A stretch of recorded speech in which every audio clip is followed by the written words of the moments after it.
Presiden Joko Widodo baru saja menjajal naik LRT Jabodebek dari stasiun Haryamukti di Cibubur, Depok menuju stasiun Dukuh Atas. Pasca mencoba moda transportasi ini, Presiden meminta agar LRT Jabodebek jangan tergesa-gesa untuk dioperasikan.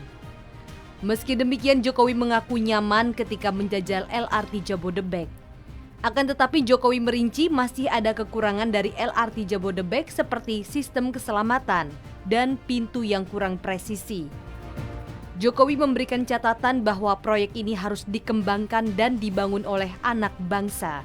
Menurut Jokowi, semuanya harus melihat kesiapan sistem dan urusan keselamatan, sehingga LRT tidak usah tergesa-gesa untuk segera dioperasikan. Jokowi pun menekankan semua yang berkaitan dengan sistem keamanan dan keselamatan harus diutamakan. Sejalan dengan hal ini, Menteri Perhubungan Budi Karya Sumadi ikut angkat suara. Ia menjelaskan kereta ini baru saja akan beroperasi setelah uji coba berhasil. BKS melihat dengan adanya masukan Presiden, maka ada kemungkinan pengoperasian komersial LRT akan mundur dari target pada tanggal 18 Agustus 2023 menjadi 20 atau 30 Agustus tahun ini.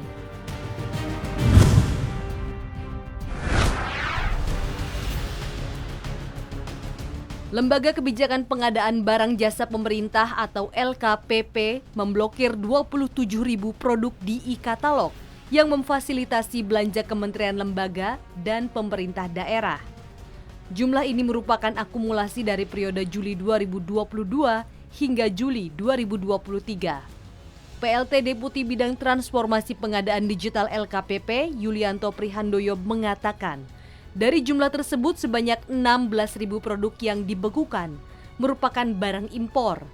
Padahal barang tersebut bisa dipenuhi dari produk dalam negeri. Yulianto juga membeberkan bahwa produk impor yang dibekukan tersebut didominasi produk kesehatan dan elektronik. Adapun negara asal paling banyak yakni China. Yulianto juga merinci modus pedagang menjual barang impor tersebut yakni dengan menggunakan label PT Indonesia.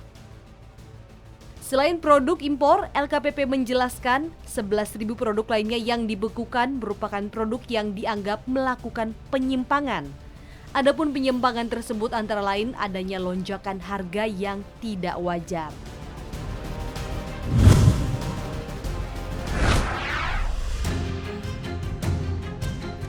Menteri Keuangan Sri Mulyani mengungkapkan transaksi penggunaan kartu kredit pemerintah atau KKP terus meningkat sejak diluncurkan pertama kali pada 2019. Ia menjelaskan transaksi kartu kredit pemerintah terus meningkat hingga menjadi 753 miliar pada 2022.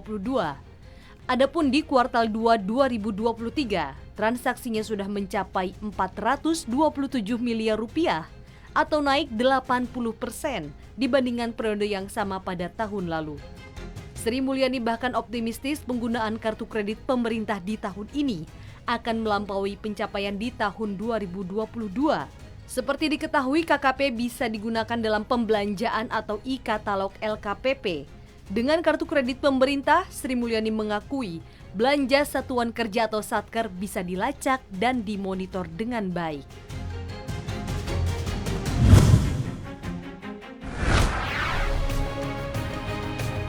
Tingkat pengangguran kaum muda China usia 16 hingga 24 tahun naik ke rekor tertinggi baru. Tingkat pengangguran Juni 2023 berada di angka 21,3%. Chang Chenggang Economic University of Economics and Business Beijing mengungkapkan alasan utama tingginya pengangguran kaum muda adalah kurangnya permintaan dari sektor bisnis.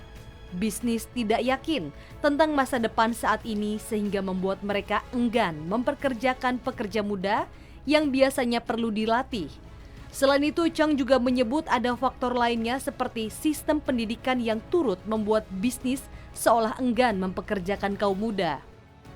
Meski pengangguran kaum muda terus tinggi selama 3 tahun terakhir, tingkat pengangguran keseluruhan untuk orang-orang di kota jauh lebih rendah atau mendekati 5%. Pada Juli 2023, tingkat pengangguran China berada di 5,2% atau turun sekitar 0,3% sejak awal tahun.